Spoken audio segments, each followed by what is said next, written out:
नमस्कार मित्रों। Tokyo Olympic को लैंगिक समानता की दृष्टि से बहुत महत्वपूर्ण माना जा रहा है। यह पहली दफ़ा है जब महिलाओं को काफ़ी तरजीह दी जा रही है। कई प्रमुख राष्ट्रों ने पुरुषों की अपेक्षा महिला खिलाड़ियों का प्रतिनिधित्व बढ़ाया है। इसमें चीन, अमेरिका, ब्रिटेन जैसे देश भी शामिल हैं। खेल अच्छे तरीके से चल रहे हैं, लेकिन जापान में ही इस बात को लेकर बखेड़ा खड़ा हो गया है कि मीडिया समूह महिला खिलाड़ियों के प्रदर्शन को पुरुष खिलाड़ियों की अपेक्षा कम तरजीह दे रहे हैं। यह ऐसा मामला है जिस पर ध्यान दिया जाना नितांत आवश्यक है। ओलंपिक खेलों के दौरान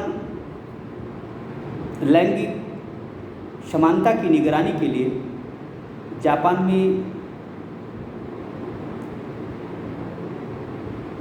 एक समिति बनाई गई है,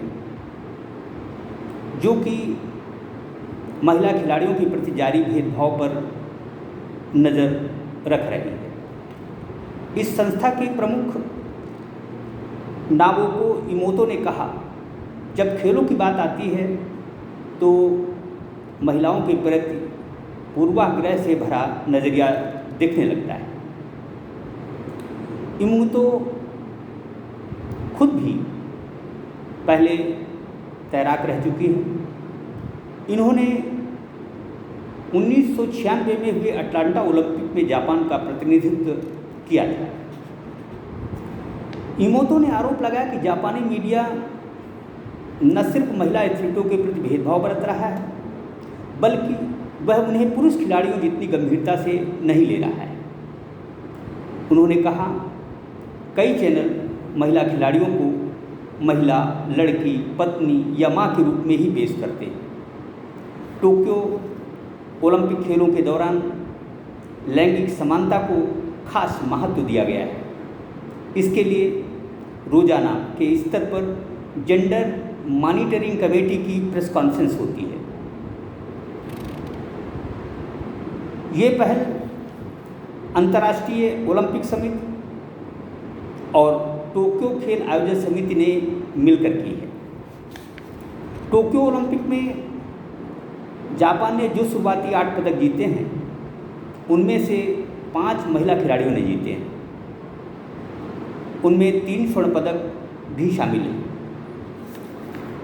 प्रेस कॉन्फ्रेंस के दौरान इमोतो ने ये साफ जिक्र नहीं किया कि जापान का कौन सा टीवी चैनल लैंगिक भेदभाव कर रहा है,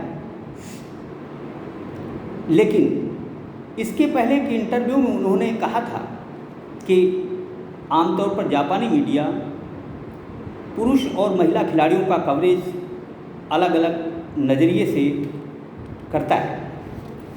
उन्होंने कहा था कि पुरुष खिलाड़ियों के निजी जीवन की चर्चा कोई नहीं करता, लेकिन महिला खिलाड़ी क्या खाती हैं, कैसे मुस्कुराती हैं, आदि बातें मीडिया की खबर बनती हैं।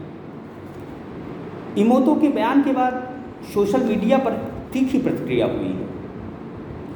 एक ट्वीट में कहा गया, मुझे ये सुनकर हैरत हुई कि महिला इस पर शोर मचा रही हैं कि प्रोफेशनल स्पोर्ट्स के कवरेज में लैंगिक समानता नहीं है। आखिर इन महिलाओं के लिए पैसा कहाँ से आता है? पर्यवेक्षकों के मुताबिक सोशल मीडिया पर आई टिप्पणियों से यही जाहिर होता है कि जापानी समाज का एक बड़ा हिस्सा आज भी लैंगिक समानता की बात सुनने को तैयार नहीं है। गौरतलब है कि इस साल फरवरी में जापान की ओलंपिक समिति के प्रमुख एशिरो मोरी को लिंग भेदी टिप्पणी करने के कारण अपना पद छोड़ना पड़ा था। मोरी ने कहा था कि महिलाएं बैठकों के दौरान बहुत बात करती हैं, बहुत बोलती हैं। उसके एक महीना बाद टोक्यो ओलंपिक खेलों के लिए नियुक्त क्रिएटिव डायरेक्टर हिरोशी ससाकी ने टेनिस खिलाड़ी नाओमी ओसाका की तुलना शुअर से कर दी। तब उन्हें भी अपना पद छोड़ना पड़ा। इन्हीं विवादों के बीच टोक्यो ओलंपिक के आयोजकों ने लैंगिक समानता वाचडॉग के गठन का फैसला किया। इसके प्रमुख के तौर पर इमोतो की नियुक्ति हुई, जो संयुक्त राष्ट्र की संस्था यूनिसेफ के लिए काम करती है। गौरतलब है कि अपने लिंग भेदी नज़रिए के कारण जापानी मीडिया पहले भी कटघरे में खड़ा होता रहा है। टोक्यो स्थित ग्रेजुएट स्कूल में पत्रकारिता की शिक्षक काओरी हयाशी ने पिछले दिनों एक सम्मेलन में कहा था कि जापानी मीडिया पर पुरुष हावी है, इसीलिए वह लैंगिक स्टीरियोटाइप इमेज बनाने में जुटा रहता है। जापानी समाचार एजेंसी क्योदो की एक खबर के मुताबिक जापान के न्यूज़ चैनलों में सर्वोच्च पद पर एक भी महिला नहीं है। अखबारों की 4 प्रमुख इंडस्ट्री एसोसिएशनों में कुल 159 लोग हैं, जिनमें सिर्फ 3 महिलाएं हैं। जापान दुनिया के विकसित देशों में एक है, लेकिन वर्ल्ड इकोनॉमिक फोरम की जेंडर गैप रैंकिंग में इस साल उसे 30वें नंबर पर बताया गया था।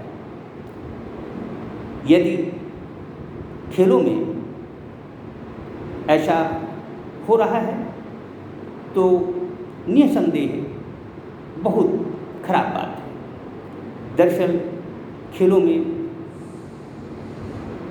लड़का हो या लड़की, दोनों जीत के लिए अथक मेहनत करते हैं। ऐसे में बेटियों को कम तरजीह देना अच्छी बात नहीं है। यह सिर्फ जापान की ही बात नहीं है, अन्य देशों के मीडिया को भी इस चीज़ पर नज़र रखनी चाहिए। यही खेल हित और बेटियों के बढ़ावे के लिए ज़रूरी भी है। जय हिंद, जय भारत।